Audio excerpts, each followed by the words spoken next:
عبدہ نے ہشام سے خبر دی، انہیں ان کی بیوی فاطمہ بنت منذر نے اور ان سے اسماء رضی اللہ عنہا نے بیان کیا کہ مجھ سے نبی کریم صلی اللہ علیہ وسلم نے فرمایا کہ خیرات کو مت روک ورنہ تیرا رزق بھی روک دیا جائے گا۔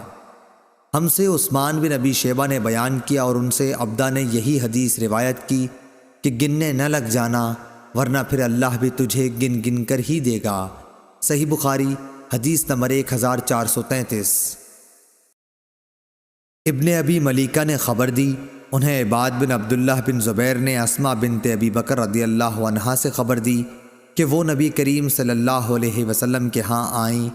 آپ صلی اللہ علیہ وسلم نے فرمایا کہ مال لو، تھیلی میں بند کر کے نہ رکھنا ورنہ اللہ پاک بھی تمہارے لیے اپنے خزانے میں بندش لگا دے گا، جہاں تک ہو سکے لوگوں میں خیرات تقسیم کرتی رہ۔